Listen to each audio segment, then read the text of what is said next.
He told me I was too emotional, and I believed him for a while. Because when someone says it gently enough, you start to mistake dismissal for love. But one night, when the world was too quiet and the truth had nowhere left to hide, I opened his phone, and what I saw there left me completely shattered. That's how betrayal starts sometimes. Not with shouting, but with soft corrections. You're overreacting. You're imagining things. You always take things too personally. He'd say it with a half smile, his voice smooth, calm, almost bored. I thought that calm meant he was the rational one. I didn't realize it was armor. The night that phrase lodged in my ribs, the apartment was washed in gold light from the street lamps. The rain outside wasn't heavy, just the kind that slides down windows like quiet tears. I was in the kitchen, holding a mug that had gone cold. Adam, let's say that was his name, sat on the couch with his laptop open, phone face down beside him. His shoulders were relaxed, posture loose, as if peace were a costume he wore for effect. I'd been trying to explain that something felt different.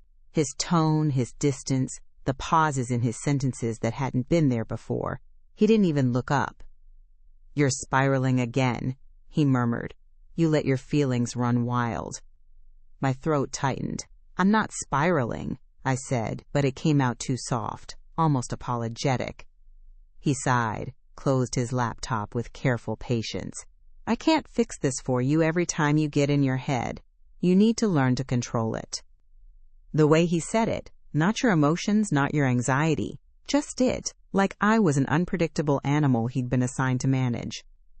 The clock on the wall ticked loudly in the pause that followed. Somewhere down the hall, a pipe clicked as if even the apartment wanted to fill the silence.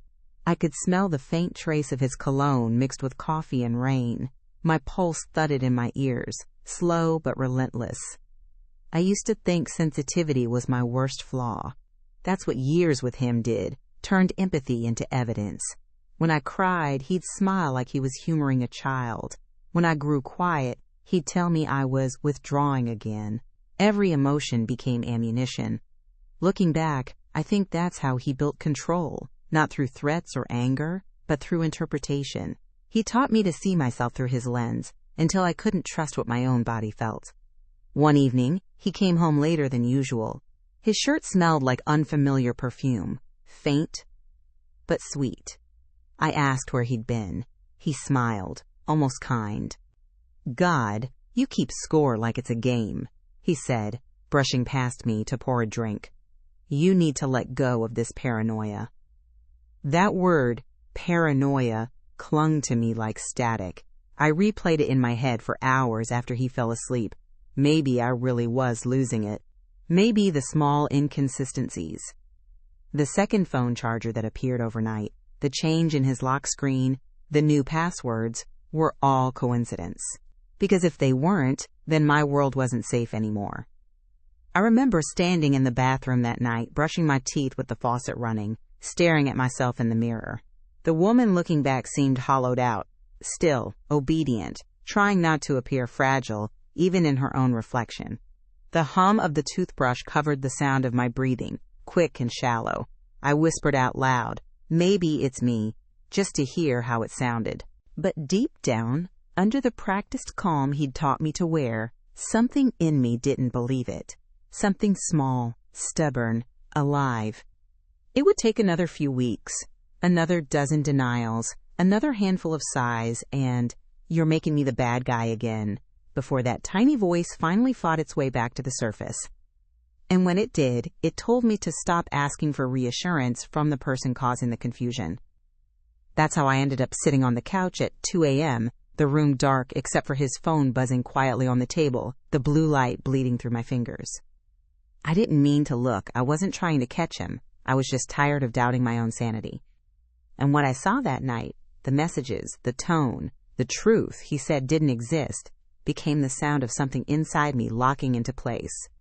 For the first time in months, I felt calm, because I finally knew I wasn't crazy. Before that night, before everything cracked open, my life with Adam looked almost ordinary from the outside, maybe even enviable. We had the kind of relationship that photographed well. Tidy apartment, morning coffee routines, weekend farmers, markets, matching smiles in other people's pictures. To anyone watching, we were stable, peaceful, but stillness can be mistaken for harmony. Sometimes it's just exhaustion wearing good lighting. He had this way of making everything sound logical. Whenever I tried to explain the small things that unsettled me, the inconsistencies in his stories, the nights he forgot to call, the tone in his voice that shifted when I asked simple questions, he'd stay perfectly calm. He'd say you're connecting dots that don't exist, like a teacher correcting a distracted student. Then he'd pull me in, rest his chin on my head, and whisper, "You have to stop letting your imagination ruin what we have." And just like that, guilt replaced instinct. Every time my gut twisted, I apologized. Every time I caught something that didn't fit, I convinced myself it was insecurity. I started cataloging my emotions like evidence against myself. "See, you're crying again. He was right about you." It wasn't always like that. When we first met, he made me feel grounded. He was charming in that subtle, deliberate way that looks like humility but is really control dressed up as calm. He asked questions that made me feel seen. He remembered details. My favorite wine, the book I couldn't finish, the song that made me tear up on long drives. It wasn't love at first sight. It was trust at first tone. And slowly he taught me how to hand that trust over, piece by piece, until one day I couldn't tell which thoughts were mine and which were his echoes. I remember one afternoon, months before it all fell apart. We were sitting in a cafe, sunlight breaking through the windows in diagonal slants. I told him about a bad dream I'd had, something about him leaving me, something about the feeling of falling. He smiled gently and reached for my hand across the table. "You have such an intense inner world," he said almost admiringly, "but you live there too much. You need to come back to reality sometimes." It sounded poetic then. Now it just sounds cruel. Over time, I stopped sharing my dreams, my fears, my instincts, because everything I felt became a punchline in his vocabulary of calm. If I cried, I was fragile. If I didn't, I was cold. If I asked questions, I was paranoid. If I stayed quiet, I was distant. There was no version of me that was ever enough. It's strange how emotional abuse doesn't leave bruises. It leaves silence. Long, thick silences that fill every room, every breath. The kind where you start talking softer just to avoid the next correction. One night, I caught myself apologizing for crying over a movie. A movie? I was sitting on the couch, tears slipping down my face during some predictable romantic scene, and when he glanced at me with that faint smirk, I laughed through it and said sorry. He didn't even ask why, he just nodded, as if I'd admitted to something shameful. That's when I realized how small I'd become inside my own life. But even then, I didn't leave. I wasn't ready to see it for what it was. Not manipulation, not cruelty, but something quieter, erosion. It doesn't happen in explosions. It happens in gentle corrections. You wake up one day and realize you've been edited. By the time that night came, the night I opened his phone, I wasn't angry. I wasn't even curious. I was numb. My hands didn't shake. My heartbeat didn't race. I just needed to know if my sanity was still worth defending. And as it turned out, it was. Because the moment I saw those messages, the ones that stripped every lie bare, the fear fell away. Not instantly, not cleanly, but enough for me to finally understand that emotion wasn't my weakness. It was the only thing in me he couldn't rewrite. When I met Adam, everything about him felt like relief. He wasn't loud or flashy like the men I'd dated before. He was quiet in a way that made silence feel safe. We met at a friend's birthday dinner, one of those crowded rooftop evenings where everyone talks too loudly and pretends they're not watching each other. I was standing by the edge of the terrace, clutching my drink, already planning my escape, when he appeared beside me with a small, knowing smile. "You don't really want to be here, do you?" he said. It wasn't just the words, it was the precision of them, like he'd cut straight to the center of who I was. I laughed, surprised, and he tilted his head, studying me as though he'd found something worth keeping. That was how it began, with a tension that felt like understanding. In those early weeks, he was everything I didn't know I was looking for. Attentive, thoughtful, endlessly patient. The kind of man who asked, "Did you get home safe?" and meant it. He remembered the names of my coworkers, the brand of tea I liked, the exact story behind a scar on my wrist from childhood. I told my friends it finally felt easy, that this was what healthy love must look like. But ease and control can look the same at first.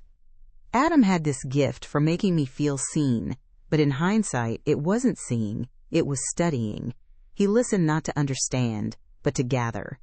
Every confession, every insecurity, every offhand comment became something he could use later, not as a weapon exactly, but as leverage. The first red flag didn't look red at all. It looked like care. He'd text me when I was out with friends. "Are you okay? You sound tired. You've had a long week? Maybe go home early?" Sweet, right? Protective. Except it kept happening. Little nudges that gradually became boundaries. I stopped noticing when I began adjusting myself to fit his concern. He met my family once. Dinner at my parents' house. My mom adored him instantly, said he had an old soul. He helped with dishes, laughed at my dad's dry jokes, asked about my childhood with such warmth that for a moment even I believed his curiosity was love. On the drive home, he said, "Your mom's sweet, but she talks over you a lot." I blinked. I hadn't noticed. The next time we visited, I spoke less, just in case. He knew exactly how to plant seeds that sprouted later, small doubts that grew into self-conscious habits. If I wore something new, he'd smile and say, "You look incredible, but I love when you dress more natural." If I disagreed with him, he'd murmur, "You sound like your sister when you get defensive." I started filtering myself before words even reached my mouth. At first, I mistook his composure for strength. He never yelled, never cursed, never lost control. I thought that was emotional maturity. But calm isn't always kindness. Sometimes it's strategy. He could turn detachment into a moral high ground. Every argument ended the same way. Him sitting there, perfectly still, while I unraveled, until I finally apologized for the crime of caring too much. There was one night early on, maybe 3 months in, that should have told me everything. We'd gone out to dinner, one of those candlelit places where the silverware gleams and conversations stay low. I'd laughed too loudly at a joke our waiter made. Just a small thing. But I saw the flicker in his eyes, the almost imperceptible tightening of his jaw. Later, in the car, he said, "You have a way of making people think you're available when you're not." I remember freezing, trying to understand the accusation hidden in the softness of his voice. "I was just laughing," I said. He smiled then, a thin, cold thing. "You're beautiful," he murmured, touching my knee. "Just be mindful of how people take it." That night, I cried in the shower without knowing why. But the next morning, he made breakfast, kissed the top of my head, and asked if I slept well. The kindness erased the discomfort. That's the trick with men like him. They break you in whispers and pat you with gestures. You start mistaking balance for forgiveness. As the months went by, I stopped noticing the small compromises. How he chose the movies, the restaurants, the friends we saw, how my laughter got quieter, how my reflection in the mirror started looking like someone waiting for permission to exist. He didn't have to isolate me. I did it for him. Because I wanted to keep the peace. Because I'd rather lose small pieces of myself than risk losing him entirely. By the time we moved in together, he'd built a version of me that fit him perfectly. Soft edges, low voice, agreeable smile. The kind of woman who says you're right even when she's bleeding. And the worst part, I was proud of it. I told myself this was what growing up meant. Learning to be calm, composed, reasonable. I didn't realize I was confusing silence with strength. And that's how love slowly turned into obedience. One careful correction at a time. I used to think love was supposed to soften you. That being vulnerable meant being close. With Adam, it started that way. He'd hold me when I couldn't sleep, run his fingers through my hair until my breathing slowed. I remember once he said, "You feel everything too deeply, and I love that about you." He said it like a promise, and I built a life around those words. But love with him didn't soften me. It hollowed me out. It took all the parts that made me bright and rewired them into something quiet, manageable, convenient. I didn't even notice it happening. It was too gradual, too kind. He'd make small jokes about my emotions in front of friends, nothing cruel enough to call out. She cries at commercials. He'd laugh.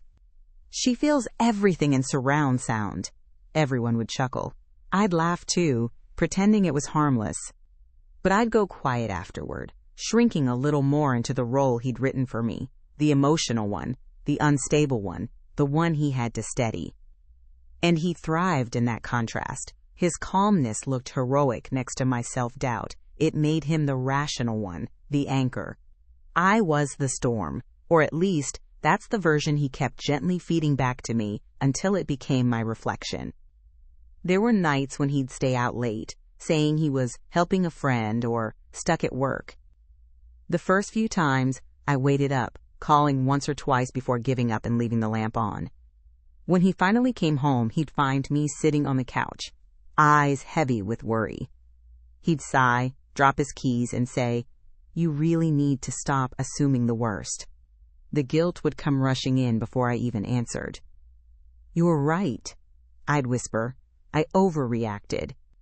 He'd smile, kiss my forehead, and say, "I just need you to trust me."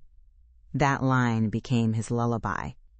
And I did trust him, because trust, for me, was loyalty. For him, it was leverage. It wasn't all darkness, though. That's what made it confusing. There were good days, movie marathons on rainy Sundays, long drives with music too loud, small moments where he made me laugh until I forgot everything else. Those flashes of tenderness were his most effective tools. They were proof, he said, that I was imagining the bad parts. "You see how good we are when you're not anxious?" He'd tell me, and I'd nod, desperate to believe it. Looking back, I see the pattern clearly. It was a cycle: doubt, guilt, apology, reconciliation, repeated so seamlessly that I stopped noticing where it began. He'd push me just far enough to break my balance, then catch me to make me grateful for his steadiness. One night, I tried to stand my ground. We were cooking dinner, the radio humming softly in the background. I'd found a message on his phone from a woman I didn't know. Nothing incriminating, just warm, overly familiar. My chest tightened, but I asked gently, "Who's Emma?" He didn't even look up from the cutting board. "A client. You really need to get this jealousy under control." I opened my mouth, then closed it. He smiled, brushed a strand of hair behind my ear, and said, "You're beautiful when you're calm. Don't ruin it." That night, I apologized again for asking a question. That's what it's like to live in slow gaslight. You start editing your own reality, trimming away the parts that don't match the story they're telling you. I stopped telling my friends about the strange tension between us. They'd noticed the way I hesitated before speaking, the way I always looked to him before answering a question. "You seem quieter lately," one of them said once. I smiled. "I'm just in a better place." I lied, because how do you explain a cage that's invisible? I filled journals with half-thoughts and scraps of truth I wasn't brave enough to say out loud. Little lines like, "Something doesn't feel right," or "He makes me doubt my own eyes." I'd reread them in the morning and think, "You're being dramatic." He was good at turning my emotions into anecdotes. If I cried, he'd text later, "I hate seeing you like that. You know, I only get defensive because you misread me." I'd end up comforting him for hurting me. There's a word for that, though I didn't know it back then. Gaslighting.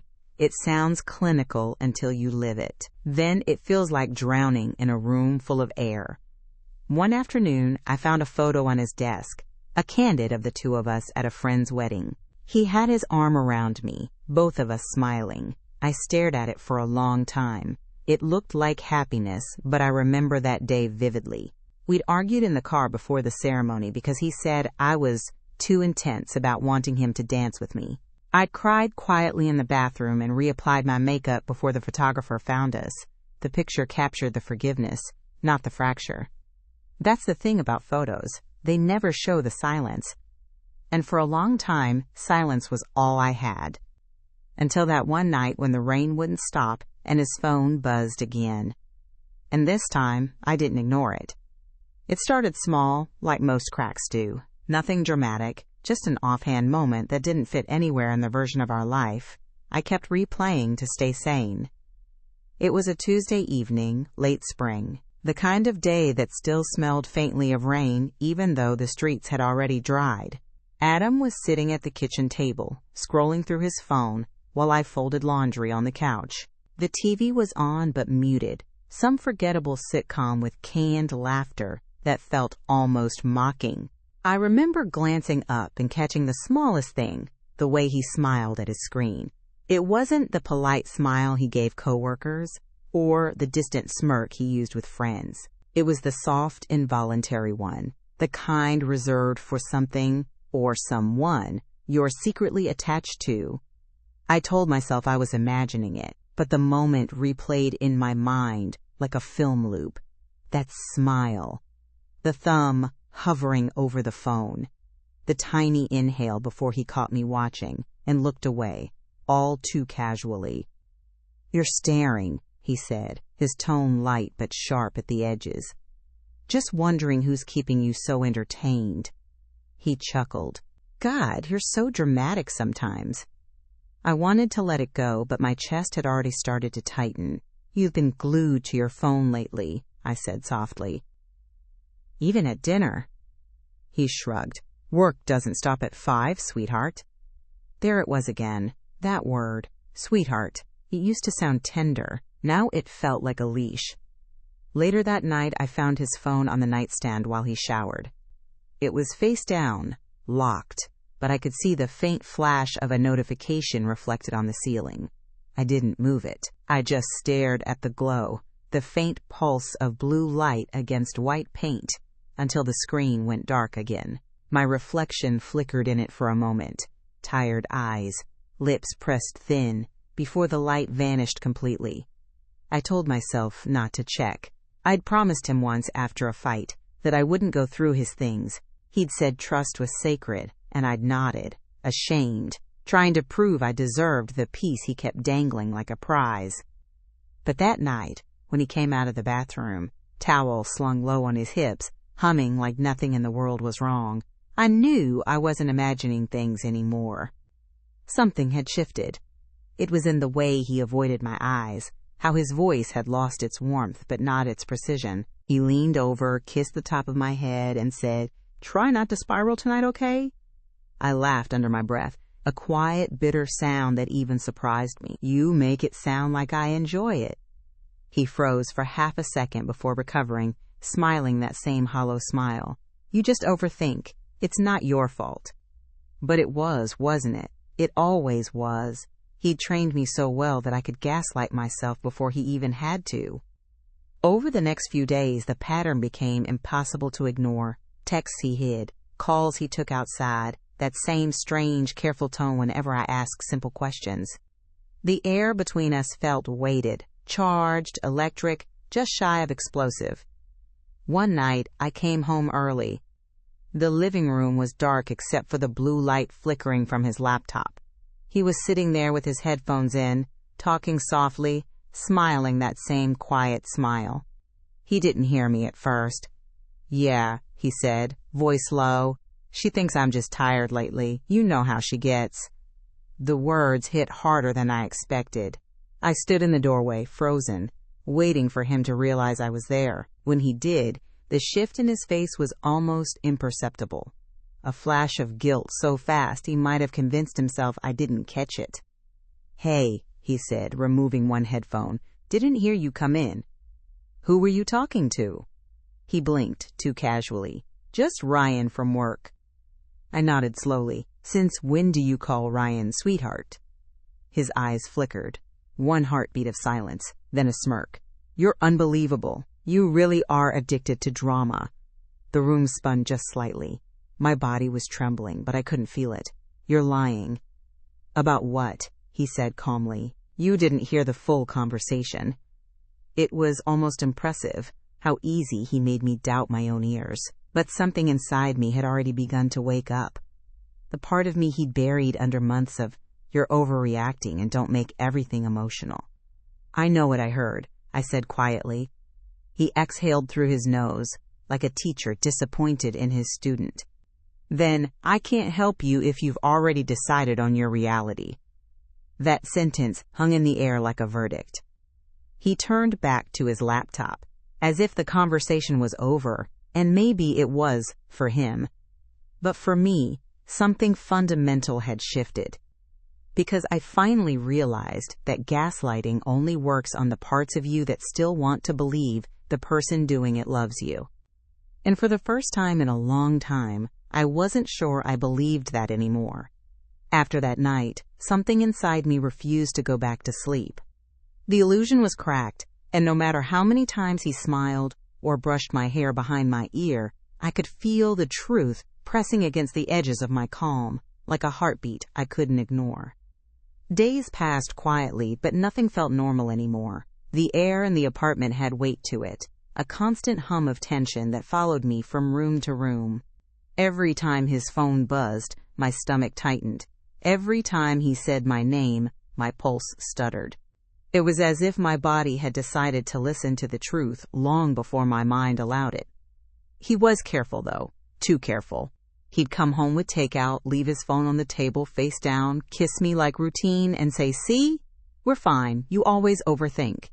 And for a split second, I almost believed him, because believing meant I could rest.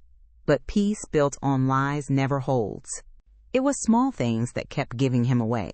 The scent of unfamiliar perfume on his jacket, the way he'd tilt his phone away when I passed behind him, the sudden new password on his laptop. Once, he slipped and called me babe, in a tone that didn't belong to me, softer, rehearsed differently. He caught himself immediately, laughed, and kissed my forehead as if affection could erase evidence. One evening, I came home early from work. The apartment was dim, the golden hour light spilling through the blinds in narrow stripes. His voice carried faintly from the living room, low, warm, deliberate. He was on the phone again. "You don't get it," he was saying. "She's emotional. If she finds out, she'll twist it."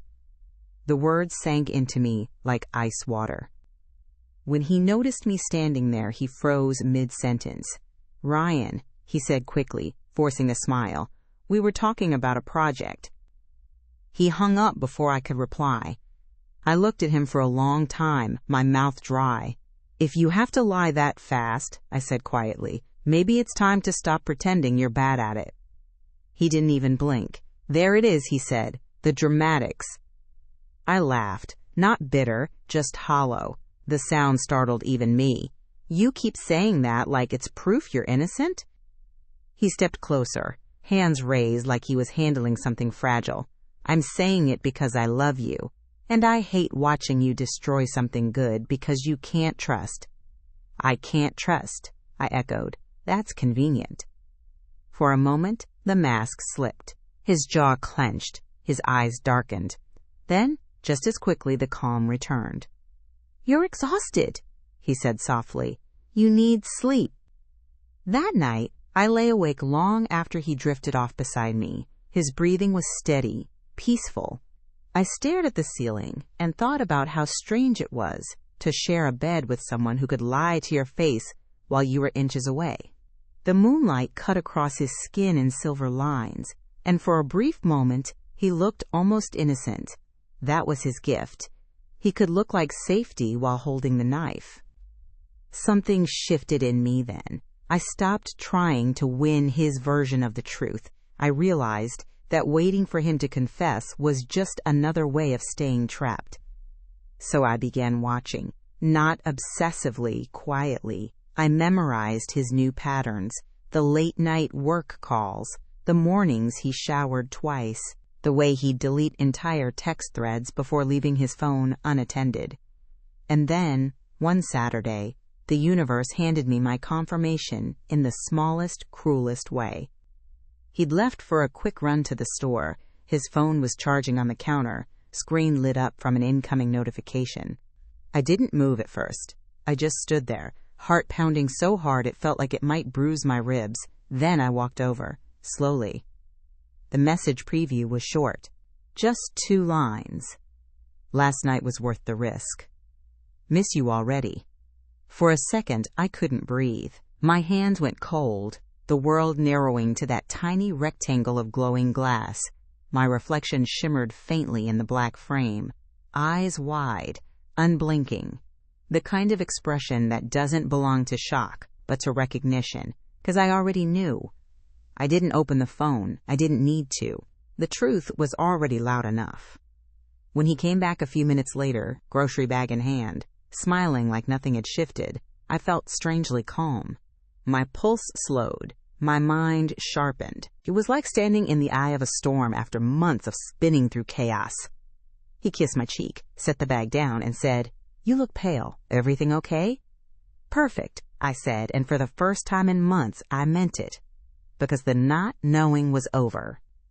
And beneath the calm mask he'd built for me, something new was forming. Not rage, not grief, but clarity.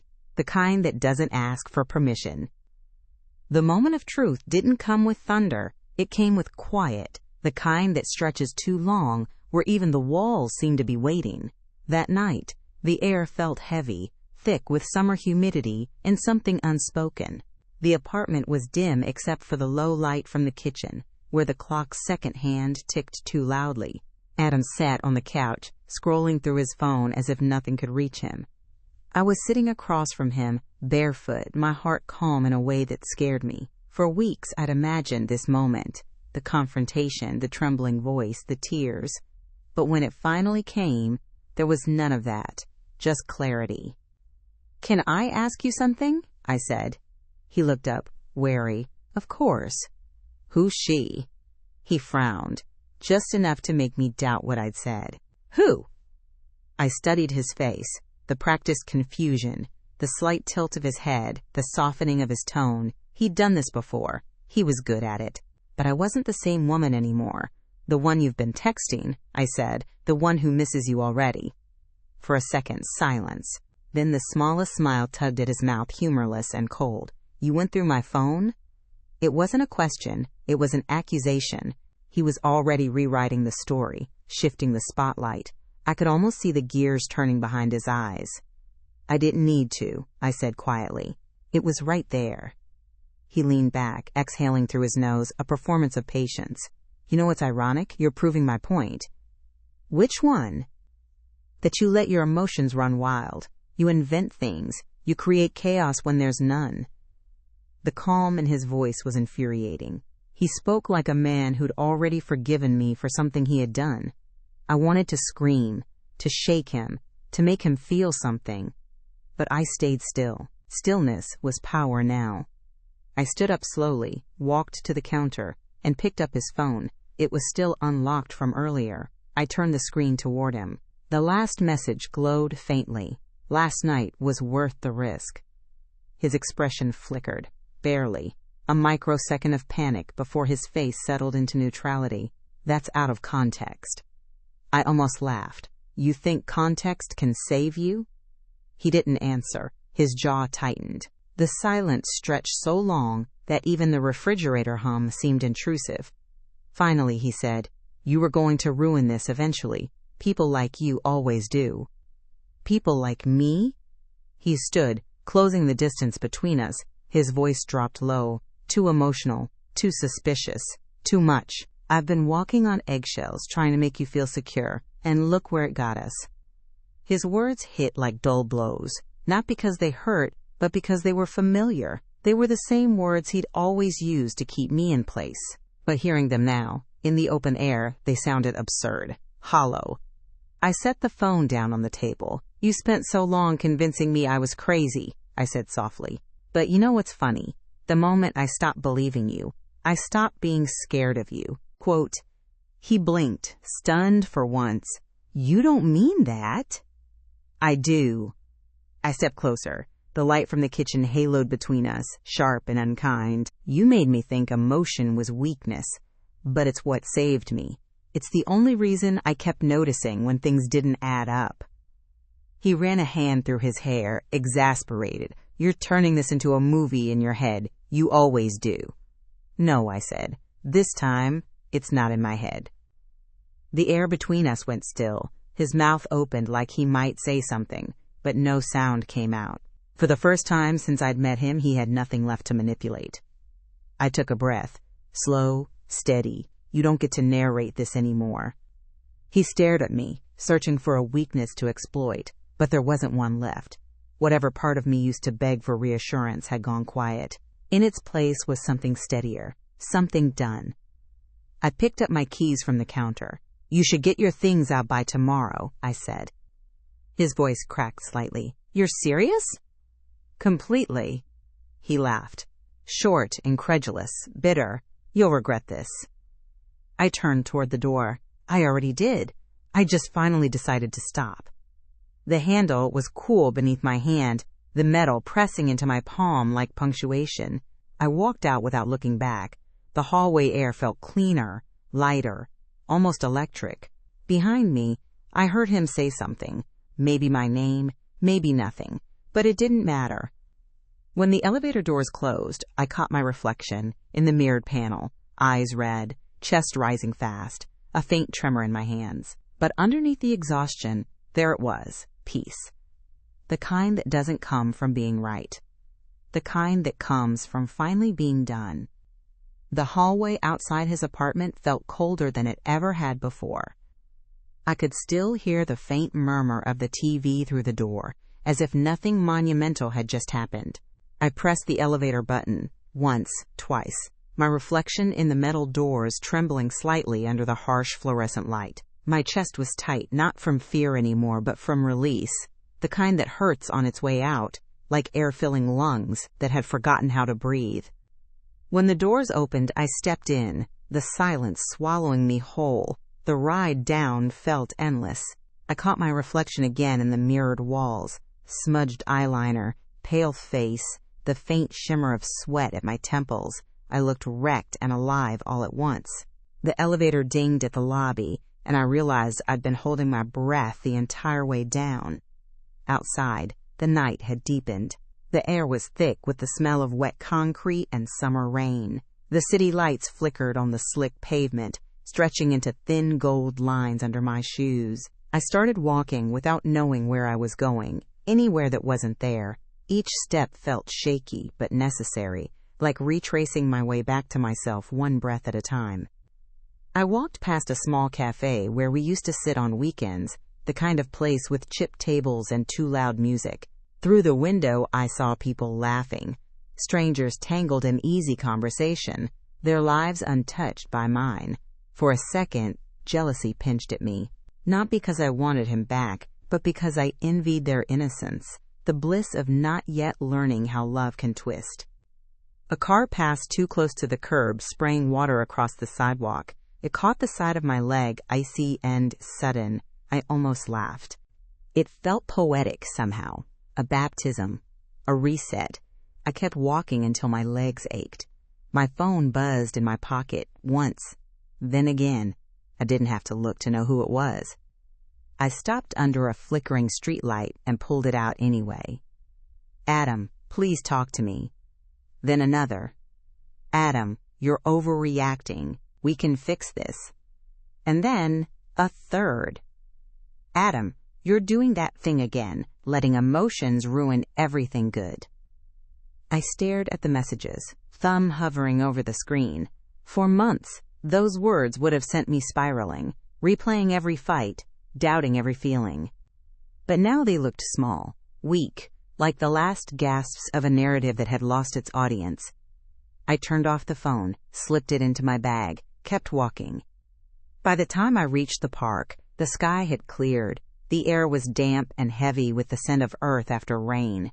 I sat on a bench under a street lamp that buzzed faintly and tilted my head back, watching clouds scatter to reveal the stars. My heartbeat finally slowed, steadying into something that felt almost foreign, peace. For the first time in months, I wasn't afraid of silence. It didn't accuse me anymore. It didn't sound like his voice echoing in my head. It was just quiet, honest. I thought about how many times I'd been called too emotional. How many times I'd twisted myself smaller, quieter, safer, trying to earn calm from a man who thrived on chaos he could control. And now, sitting there under that indifferent sky, I realized something almost funny in its simplicity. He'd been afraid of my emotions because he didn't have any of his own. He mistook depth for danger, feeling for weakness. I stayed on that bench until the city thinned out, until the sound of tires on wet pavement turned into a lullaby. The air cooled against my skin, the night no longer sharp but soft, forgiving. My hands still trembled, but it wasn't fear anymore. It was release, like my body was remembering itself after too long. When I finally stood, my legs felt lighter. The streets stretched ahead, endless and quiet. I walked home slowly, each step echoing in rhythm with a thought I couldn't shake. I was never too emotional. He was just too empty to meet me there. And I wasn't going to apologize for being whole ever again. Morning came like an unwanted visitor, bright, uninvited, too honest. The sunlight cut across the room in sharp lines, landing on the mess I hadn't cleaned. A half-empty glass of water, a crumpled receipt, my jacket still damp from the rain. I sat up slowly, the sheets tangled around my legs, and for a moment, I couldn't tell if what had happened the night before was real or a dream I'd finally allowed myself to have. But then I saw my phone on the nightstand, screen cracked, battery low, his name still hovering in my messages, and I remembered everything. It was quiet. Beautifully, terrifyingly quiet. No footsteps in the hallway, no phone vibrating, no sighs of disapproval behind me. Just the faint hum of the fridge and the sound of my own breathing. I hadn't realized how loud my life with him had been until that silence came and wrapped itself around me like a blanket I didn't know I'd missed. I made coffee. My own brand this time, not his, the one he said was too bitter. The smell filled the kitchen, thick and grounding. The first sip burned my tongue, and I smiled through the sting. It was almost symbolic, the way healing always hurts a little first. The apartment still carried traces of him, his jacket hanging by the door, his mug beside the sink, the faint imprint of his cologne on the couch. But the space between those things was mine again. I moved through it slowly, deliberately, touching objects like a blind person relearning the shape of her own home. My phone buzzed once, then again, messages from him, each shorter than the last. Please, let's talk. You're overreacting. You don't just throw love away like that. I deleted them, one by one, not out of anger, but out of mercy, mercy for myself. Then came the message that made me pause. You'll regret this. No one will love you the way I did. It sat there on the screen, small and venomous.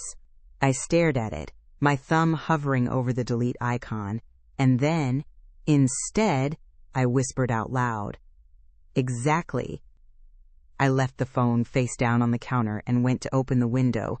The morning air rushed in, cool and sharp, smelling faintly of wet concrete and sunlight.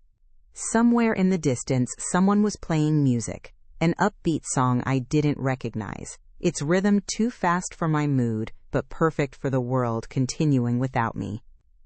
I sat by the window and watched people passing below. A woman walking her dog, two teenagers laughing too loud, a man carrying coffee in both hands. None of them knew me. None of them knew the war I'd just ended. It was strange, humbling even, to realize the universe doesn't pause for heartbreak.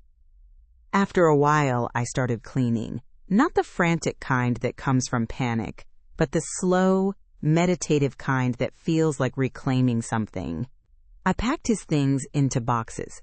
One for clothes, one for books, one for everything else. Every item I picked up felt lighter once it left my hands. When I reached his mug, the one that said, "Keep calm and carry on," I laughed so hard it startled me. I dropped it into the trash without hesitation.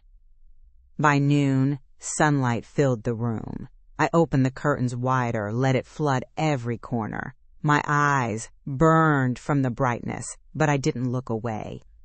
I made lunch, ate at the table instead of on the couch, played music, something old and soft, the kind of song I used to love before his playlist became law. I let it fill the room until it felt too small to hold me. At some point, I caught my reflection in the window, hair messy, eyes swollen, but something different about the way I stood. My shoulders weren't curled in anymore. My chest didn't feel locked. The woman looking back wasn't waiting for anyone to tell her she was enough. That realization didn't come with fireworks. It came with stillness, with breath, with a quiet pride that didn't need to be witnessed. I spent the rest of the afternoon writing a list on a notepad, not a to-do list, but a to-be list. Things like be gentle, be patient, be honest, and one line underlined twice: never apologize for feeling. By the time the sun began to sink, the apartment no longer felt haunted. It felt like mine. Not because I'd erased him, but because I'd remembered me. When the phone buzzed again, I didn't look. I let it vibrate itself into silence. And as the last light faded across the room, I realized that peace doesn't come when they finally say sorry. It comes when you stop needing them to. He came back 2 days later. I should have expected it. Men like Adam don't just disappear when the curtain drops. They circle, rehearsing new lines, reworking the same script, hoping the ending changes if they say it softer this time. I heard the knock at the door just after sunset. 3 slow taps, spaced too evenly to be anyone else. For a moment, I didn't move. The apartment was dim, the last light bleeding through the blinds in thin stripes across the floor. I sat on the edge of the bed, motionless, listening to the quiet. My heart didn't race the way it used to. It just beat, steady, certain, alive. The knock came again. "Please," his voice called, muffled through the wood. "I just want to talk." The sound of him didn't sting anymore. It was strange, almost clinical, like hearing a recording of something I used to feel. I walked to the door, not to open it, but to look through the peephole. He stood there in the hallway, hands shoved into his pockets, the picture of contrition. Same crisp shirt, same posture that said, "I'm the calm one here." I opened the door halfway, enough for words, not entry. He looked relieved. "You're here," he said softly, as if I'd gone missing from his world, not the other way around. "I live here," I replied. My voice surprised me. Not cold, not angry, just even. He glanced past me, into the apartment. "You cleaned." I needed a fresh start. He nodded slowly, eyes searching mine for softness, for a crack. "I've been thinking," he said, "about us." "I'm sure you have." He flinched slightly, but kept his tone steady. "I made mistakes. I didn't mean to make you feel small. I didn't know how to deal with your emotions. It was overwhelming sometimes." There it was, the same script, just rewritten in a sadder key. "Adam," I said quietly, "you didn't make me feel small. You taught me to believe I already was." His expression faltered. "That's not fair." "It's not supposed to be," I said. He exhaled, his shoulders dropping. "You're twisting things again. I didn't cheat on you. Not really. It wasn't." "Stop." The word came out sharper than I intended, but it worked. He froze. "I don't need your version," I said. "I saw enough." He opened his mouth, then closed it. His silence felt like confession. "You know what's funny?" I continued, leaning against the doorframe. "You spent months calling me too emotional, but you're the one who can't handle being the villain. You need me to cry, to scream, to give you a scene so you can feel in control again. I'm not giving you that." His jaw tightened. "So this is it?" "Yes," I said. "This is peace. It just doesn't include you." For the first time, his calm cracked. His voice rose, just barely. "You'll never find someone who understands you like I did." I smiled. A small, tired, honest smile. Exactly. He stared at me for a long moment, eyes narrowing, as if memorizing the version of me he could no longer manipulate. Then he nodded, a single sharp movement, and turned away. His footsteps faded down the hallway, slow and uneven, until the silence reclaimed everything. I stood there for a moment, hand still on the doorknob, waiting for the ache to follow. The sadness, the guilt, the instinct to run after him and say, "Maybe we can fix this." But none of it came, just a deep, quiet stillness that filled every corner of me. When I closed the door, it clicked shut with a sound that felt final. The next morning, I donated his clothes. The day after that, I blocked his number. Each act felt less like loss and more like pruning, cutting away what no longer grew. Weeks passed. I started running again, listening to music without worrying what it said about me. I went out with friends, laughed too loud, cried when I needed to, stayed silent when I didn't. My emotions, the ones he'd called too much, became mine again, not something to hide, but something to honor. One night, I found one of his old notebooks wedged behind the bookshelf. Notes from work, lists, a few quotes scribbled in the margins. I flipped through it absent-mindedly until I reached the last page. Scrawled there in his neat, tidy handwriting were 3 words: "Don't lose control." I laughed, not out of cruelty, but out of recognition. Control was all he'd ever wanted, and losing it was the best thing that had ever happened to me. I tore the page out, crumpled it into a ball, and tossed it into the trash. The sound it made when it landed was small but satisfying. Then I opened the window. The night air rushed in, cool, sharp, new. The city below was alive again, pulsing with noise and light. I leaned against the frame and breathed it in. I didn't feel empty, I didn't feel broken, I just felt present. And for the first time in too long, that was enough. Time moved differently after he left, slower, but steadier, the kind of slow that feels earned. The mornings didn't start with tension anymore, no invisible weight pressing against my chest before I opened my eyes. The silence that used to suffocate me now sounded like breathing space. I began to love it, the way other people love music. At first, everything felt strange. Making coffee for one, cooking enough for one, walking into a quiet apartment, and not performing calm for someone else. I'd find myself reaching for the other mug, setting out 2 plates, catching the reflex mid-motion. Then I'd laugh softly, not sadly, not bitterly, just acknowledging how much of my body had memorized him, and how good it felt to finally start forgetting. I went back to the small things he used to roll his eyes at: painting late at night, reading poetry out loud, crying over movies. I didn't care if the tears came. They didn't feel like weakness anymore. They felt like proof that my heart still worked. My friends noticed the difference before I did. "You look lighter," one of them said over brunch one morning. "Like you're finally breathing your own air again." I smiled, stirring my coffee. "I guess I am." It wasn't a dramatic transformation. Healing rarely is. It was gradual, quiet mornings, deep breaths, the way I started standing taller without realizing it. Sometimes I'd catch my reflection and see the old version of me, the one who used to flinch at every sigh, who measured her worth by his approval. I'd look at her and whisper, "You survived. You can rest now." I started journaling again, not about him, but about everything else. The weather, a stranger's kindness, the way sunlight spilled through my kitchen window in late afternoon. Each entry felt like proof of existence, evidence that I was still here, still capable of joy. Once, out of habit, I searched his name online. It wasn't longing, just curiosity. His face appeared, same careful smile, same tidy shirt collar. He looked exactly the same, and that's when I realized something simple. I'd changed, and he hadn't, and that difference was everything. That night, I went for a walk through the city.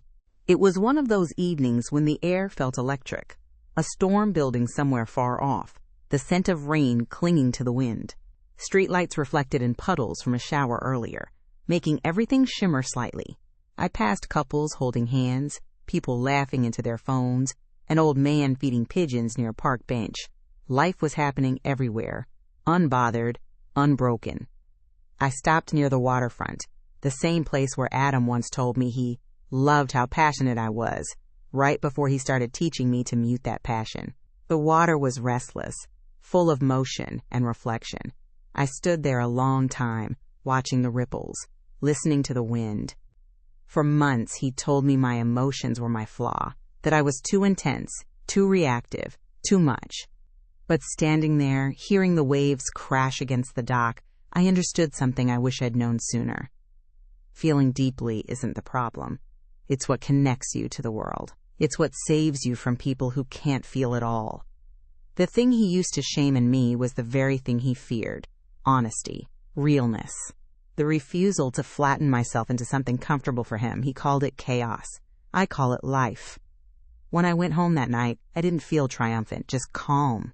There's no victory in surviving someone who tried to make you smaller, only reclamation. I lit a candle, poured tea, and sat by the window. The city hummed softly below, 1,000 stories unfolding at once.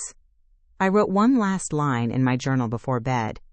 He taught me that love can sound like control.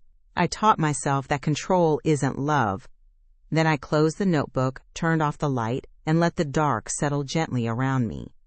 For the first time in a long time, it didn't feel like loneliness. It felt like freedom disguised as quiet. By the time autumn arrived, the pain had lost its sharpness. It didn't stab anymore. It hummed softly in the background, a reminder, not a wound. I could walk past the places that used to belong to us and feel nothing, not numbness, peace.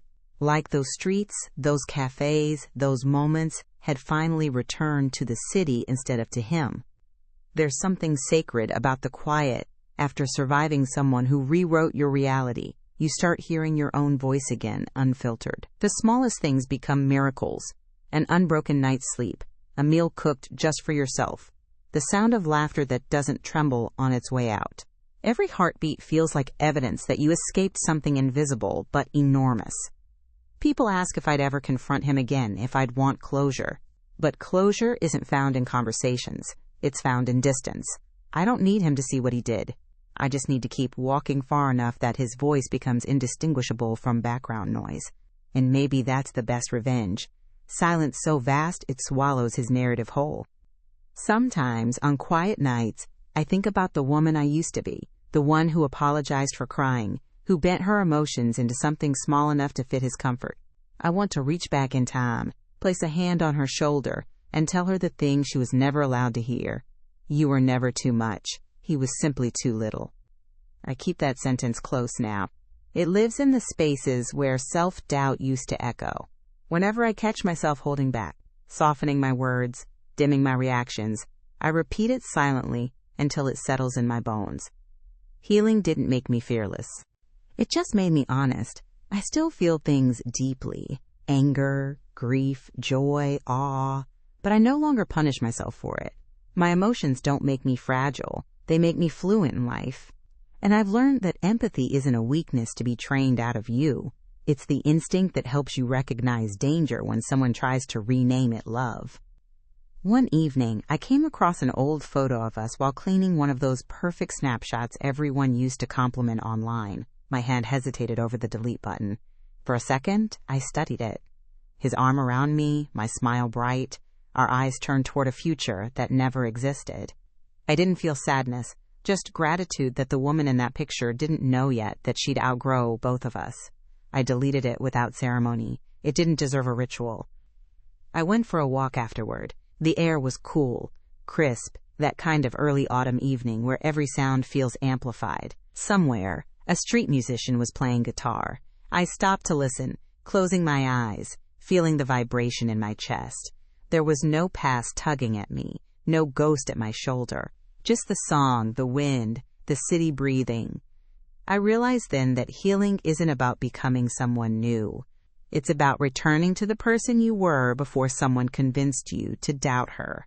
The girl who laughed too loudly, who cried when she cared, who trusted her instincts even when no one else did.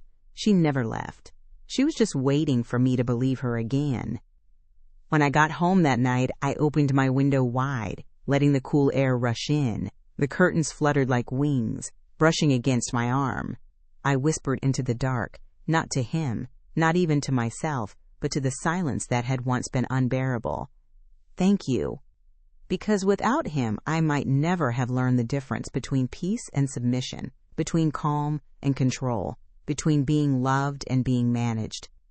I lit a candle, watched the flame steady itself, and smiled. The light flickered across the room, small but certain, like hope, like self-trust, like everything I thought I'd lost and finally found again.